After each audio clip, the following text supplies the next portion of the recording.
Assalamualaikum warahmatullahi wabarakatuh. Innal hamdalillah nahmaduhu wa nasta'inuhu wa nastaghfiruh wa na'udzu billahi min shururi anfusina wa min sayyiati a'malina. Man yahdihillahu fala mudilla lahu wa man yudlilhu fala hadiya lahu.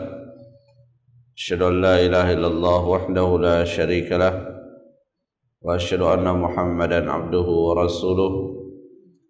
Allahumma salli ala Muhammad wa ala alihi wa sahabatihi wa man sara ala nahjihi wa ihtada bihadihi wa istanna bi sunnatihi ila yaumil qiyamah. Ya ayyuhalladzina amanu taqullaha haqqa tuqatih wa la tamutunna illa wa antum muslimun. Allahumma 'allimna bima yanfa'una وانفعنا بما علمتنا وزدنا علما وتوفيقا والحقنا بالصالحين.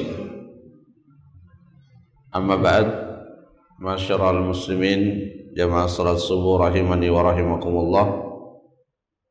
Alhamdulillah, pada kesempatan ini kita kembali melanjutkan majelis ilmu kita pada penjelasan kitab Taisirul Karimur Rahman fi tafsir Kalamil Mannan. Dan alhamdulillah, pada pertemuan yang sebelumnya kita telah menjelaskan ayat-ayat yang awal dari surah As-Saff. Ayat yang terakhir yang kita jelaskan yaitu firman Allah Subhanahu wa taala, wa idh qala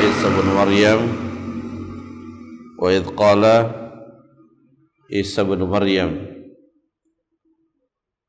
ya bani Israel inni rasulullahi ilaikum. Pada ayat tersebut Allah Subhanahu wa taala memerintahkan kita untuk mengingat-ingat saat Nabiullah Isa bin Maryam mengatakan kepada segenap kaumnya dari kalangan Bani Israel, di mana ia sampaikan bahwa dia adalah utusan Allah, dan sekaligus juga ia menyampaikan kabar gembira bahwa akan datang Nabi yang terakhir, yaitu Nabiullah Muhammad sallallahu alaihi wasallam. Dan disebabkan oleh kabar gembira tersebut dan ihwal kenabian Nabi Muhammad sallallahu alaihi wasallam ini disampaikan oleh para nabi, ya, bukan hanya Nabi Isa tapi juga nabi-nabi yang sebelumnya, bahwa akan ada nabi yang terakhir. Tetapi kita lihat apa yang terjadi di kalangan Bani Israel. Mereka memang sangat menanti dan menunggu datangnya Nabi tersebut, bahkan melakukan beberapa upaya di dalam menyambut kedatangan Nabi yang telah diberitakan oleh Nabi mereka, sehingga mereka memilih kota Madinah sebagai tempat untuk menunggu datangnya seorang Nabi, karena ciri-ciri yang disebutkan itu sangat mirip dengan ciri-ciri kota Madinah. Ya, tetapi ketika Nabi yang dimaksudkan atau Nabi yang diberitakan oleh Nabiullah Isa muncul di tengah-tengah mereka, mereka tidak beriman. Bahkan lebih daripada itu, mereka mengatakan bahwa apa yang dibawa oleh Nabi Muhammad sallallahu alaihi wasallam itu adalah sihir. Dan ini adalah peringatan, ya, peringatan kepada kita semua bahwa ketika suatu petunjuk, ya, hadir di tengah-tengah manusia, maka ada yang tidak mengikuti petunjuk tersebut. selalu ada yang mengikuti dan ada yang tidak mengikuti. Ya, dan Allah Subhanahu wa taala menceritakan agar kita mengambil pelajaran, jangan sampai ketika ada petunjuk kita termasuk yang tidak mengikutinya. Ya, bahkan di sini lebih daripada itu. Ya, menuduh yang sesungguhnya itu adalah petunjuk sebagai sihir yang nyata. Ya, mirip-mirip juga penolakan yang dilakukan oleh orang-orang yang menolak apa yang dibawa oleh para nabi-nabi yang sebelumnya.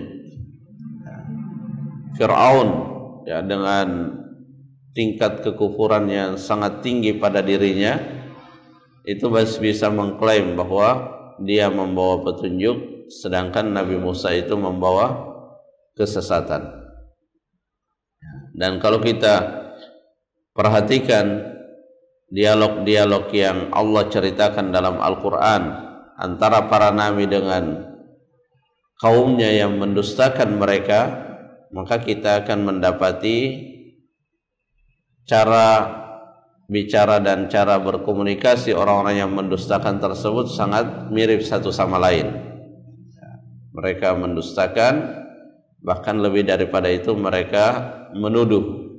Ya, mereka membuat tuduhan-tuduhan yang tujuannya adalah ingin memperburuk citra para nabi tersebut. Ya, dikatakan sebagai tukang sihir, dikatakan sebagai penyair, dikatakan sebagai orang gila. Ya, tujuannya adalah untuk memberikan citra yang buruk kepada orang yang sesungguhnya datang membawa nilai-nilai kebenaran. Karenanya Allah Subhanahu wa taala pada ayat Al-Qur'an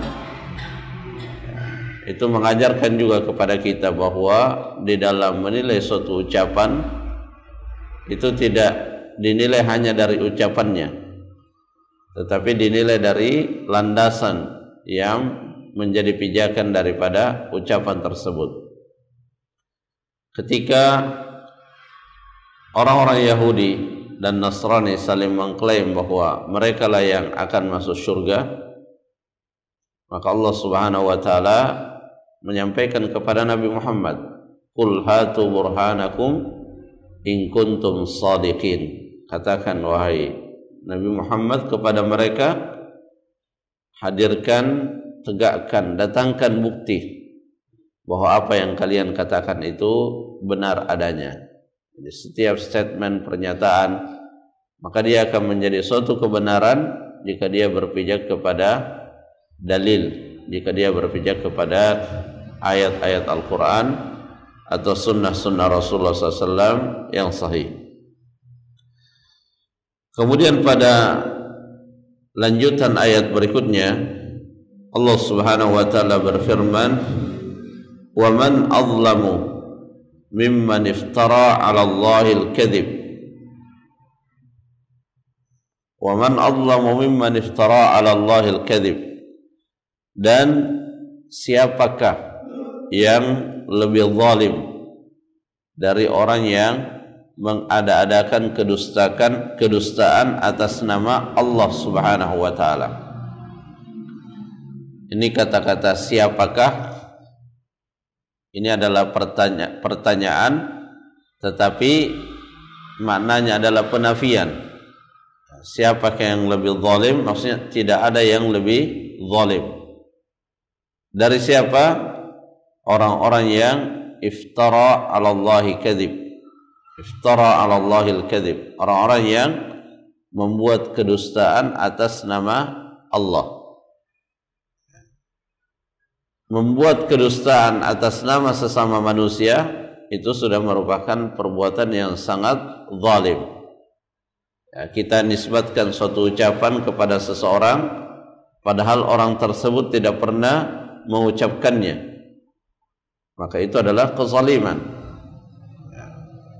Bagaimana jika ucapan yang diucapkan itu adalah ucapan yang dusta dan diatasnamakan atas nama Allah Subhanahu wa taala? Karena sebagian orang Ya, sebagian orang memiliki pemahaman yang keliru bahwa sesuatu itu akan diterima kalau di dalamnya disertai dengan kedustaan. Ada orang yang pemahamannya seperti itu. Kalau tidak ada dustanya, sulit diterima. Sama dengan sebagian orang yang jualan. Kadang dijangkiti oleh pemahaman bahwa kalau tidak berdusta sulit untuk dagangannya laris. Maka sama halnya juga apa yang terjadi pada orang-orang yang menolak agama Islam.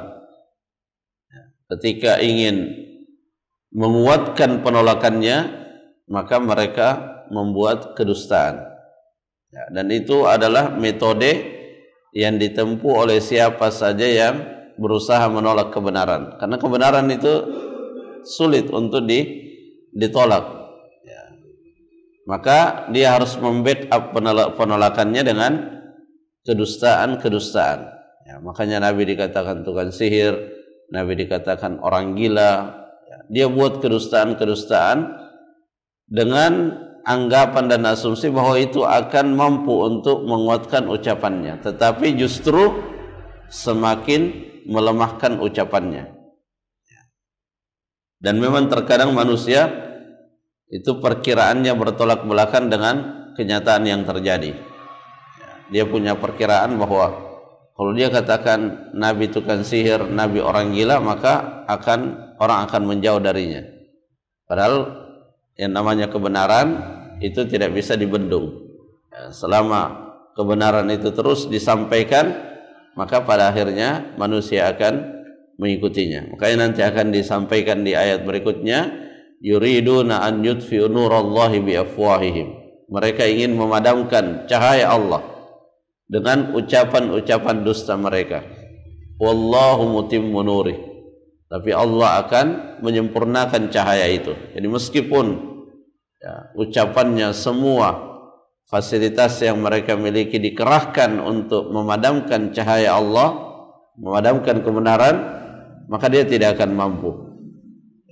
Allah menghendaki cahaya itu sempurna. Jadi tidak ada yang lebih zalim dari orang-orang yang berdusta atas nama Allah. Ya, berdusta atas nama Allah ya, bisa dalam pengertian dia mengatakan suatu hukum dan dinisbatkan kepada Allah padahal itu tidak sesuai dengan apa yang dikatakan oleh Allah. Yang haram dia katakan halal, yang halal dia katakan haram. Jadi dia putar balikkan hukum Allah. Atau termasuk juga di dalam iftara 'alallahi kadziban, dia memberikan makna-makna terhadap ayat-ayat Al-Quran atau terhadap hadis-hadis Nabi sallallahu alaihi wasallam tidak sesuai dengan yang dimaksudkan oleh Allah Subhanahu wa taala, tidak sesuai yang dimaksudkan oleh Rasulullah sallallahu alaihi wasallam. Ya, karenanya ya para ulama telah membekali kita bagaimana metode dan cara untuk memahami ayat-ayat Al-Quran, hadis-hadis Nabi sallallahu alaihi wasallam. Dan ayat ini, "Waman adlamu mimman iftara 'alallahi al-kadzib", ini juga menunjukkan bahwa kezaliman itu bertingkat-tingkat. Ya. Jadi tidak satu tingkatan. Ada kezaliman yang levelnya adalah level-level atas. Ya, di antaranya itu adalah orang-orang yang mengada-adakan kedustaan atas nama Allah. Jadi di sini disebutkan secara umum apa saja bentuk kedustaan atas nama Allah, maka itu adalah perbuatan yang sangat zalim. Termasuk yang terjadi pada orang-orang Bani Israel sebagaimana yang dikisahkan pada ayat yang sebelumnya yang mengatakan qalu hadza sihrun mubin. Yang mengatakan dan menuduh Nabi Muhammad sallallahu alaihi wasallam dan apa yang dibawa oleh beliau itu sebagai sihir yang nyata. Itu bagian dari iftira 'alallahil kadzib. Ya, kenapa? Karena yang dibawa itu adalah kebenaran, tetapi justru dia menilainya bahwa itu adalah sihir yang nyata. Ini adalah bentuk iftira Allahil kadzib.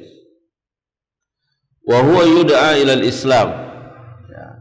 Dia mengatakan kedustaan atas nama Allah dalam keadaan dia sesungguhnya sedang diajak kepada al-Islam.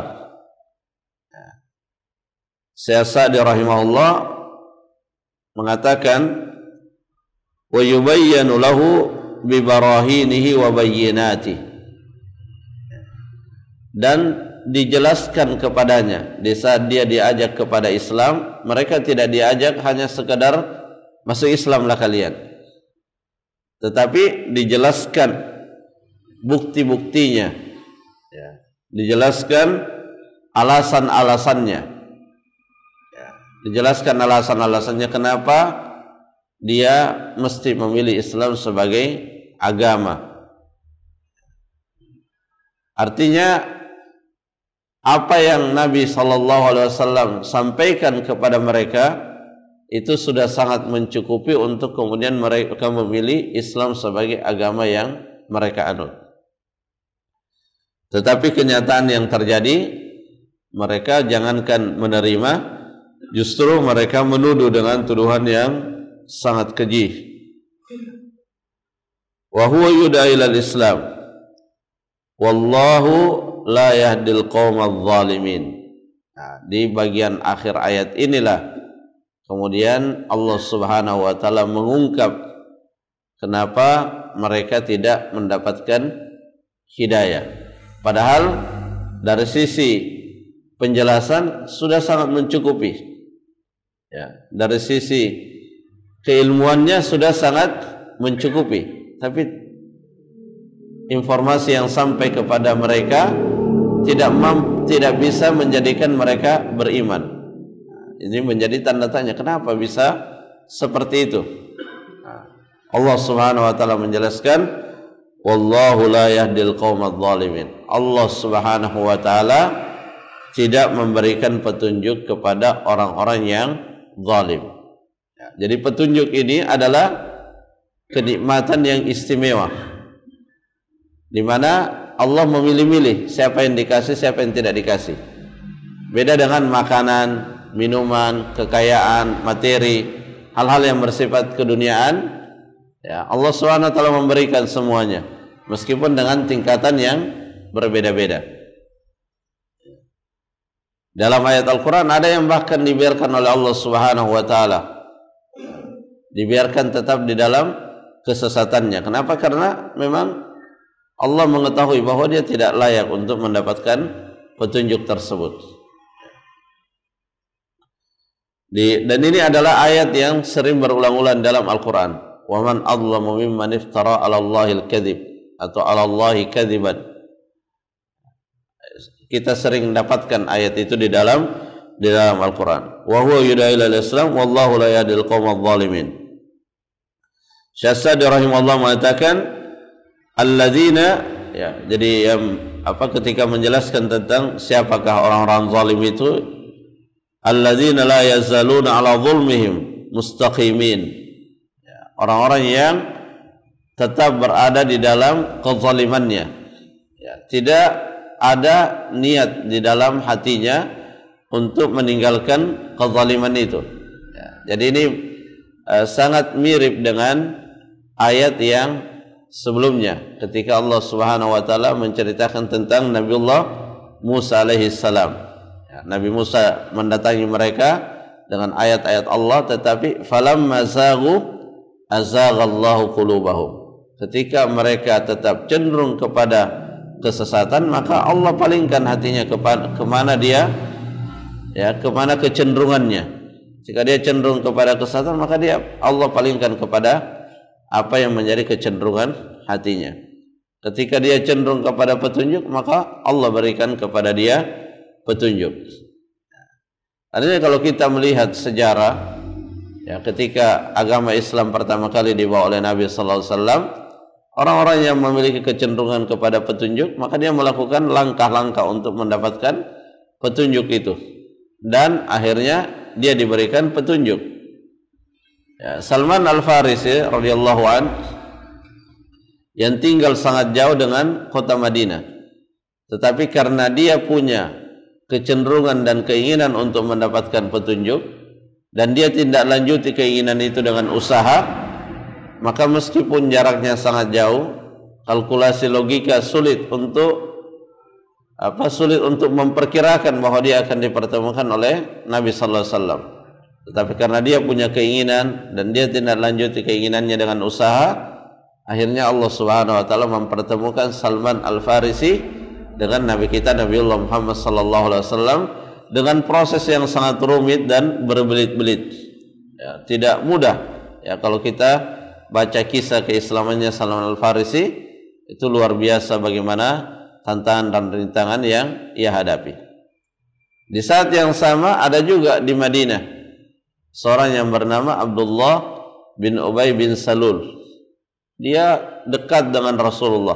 Secara fisik bisa berjumpa dengan Rasulullah. Bahkan kadang mendengarkan nasihat-nasihat Rasulullah.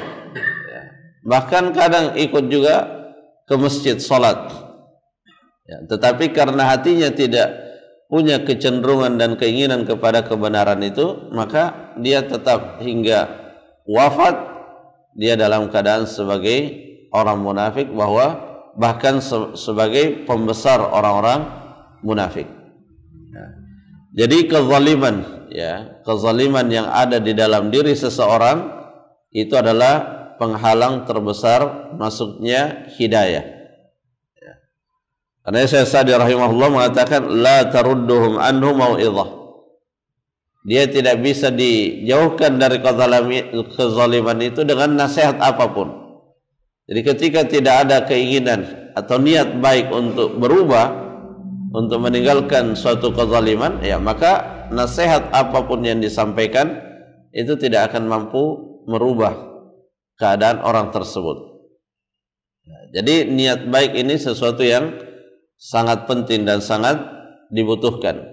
Ya, karena kita bisa merasakan masing-masing bagaimana keadaan diri kita. Ya, pikiran apa yang muncul di dalam otak dan pikiran kita. Ya, kadang tiba-tiba muncul keinginan berbuat baik, tapi kadang juga tiba-tiba muncul keinginan berbuat buruk. Jadi rencana-rencana yang hadir di dalam pikiran kita itu dua. Kadang rencana yang baik, kadang juga rencana yang buruk. Tapi kadang ada yang dominan, kadang ada yang tidak dominan. Kadang ada yang bisa kita taklukkan, kadang juga ada yang kita tidak berdaya untuk melawannya. Sehingga kemudian ada orang yang dibisiki dengan keburukan tapi dia bisa mengabaikannya. Ada juga yang dibisiki dengan keburukan, dia tidak mampu melawannya, sehingga terjerumuslah dia di dalam keburukan. Nah, disinilah kenapa kemudian Nabi Sallallahu Alaihi Wasallam selalu meminta kebersihan hati, ya, karena bisikan-bisikan baik itu akan sangat berkesesuaian dengan hati yang bersih, ya, terutama bersih dari kesyirikan dan dosa-dosa besar yang lainnya. La tarudduhum anhu mau'izah wa la yasjuruhum bayanun wa la burhan. Dan ketika seseorang itu lebih betah dalam kezaliman, tidak ada keinginan untuk berhenti dari kezaliman itu, maka bukti-bukti apapun yang disampaikan itu tidak akan mempan pada dirinya. Nah, dia sudah kebal karena kezaliman itu sudah sangat mengakar. Tidak ada lagi keinginan untuk berubah, tidak ada keinginan untuk meninggalkan. Ya, kita bisa baca bagaimana sejarah orang-orang yang mendapatkan petunjuk, baik itu dari kekufuran menjadi beriman atau dari dosa besar tertentu kepada petunjuk. Maka kita dapati kisah-kisah mereka itu berawal dari kegelisahan. Ya, dia sudah gelisah dengan keburukan yang ada pada dirinya. Dari situ kemudian dia berusaha mencari yang baik dan dia melakukan usaha dan akhirnya dipertemukan. Rata-rata ya kisah-kisah tentang orang yang masuk Islam atau kisah-kisah orang yang bertobat, ya biasanya berawal dari hal-hal yang seperti itu.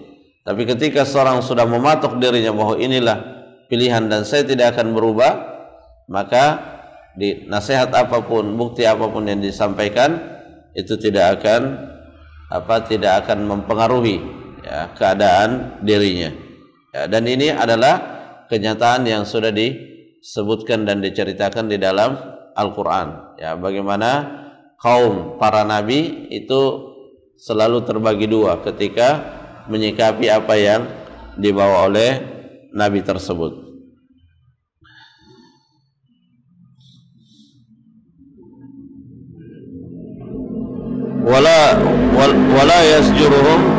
wala yasjuruhum bayanun wala burhan khususan haula'i adh-dhalama al-qa'imina bimuqabalatil haqq liyarudduhu. Ya, terkhusus lagi kata beliau, kata Syekh Sa'di, orang-orang yang melawan kebenaran, ya, orang-orang yang menolak kebenaran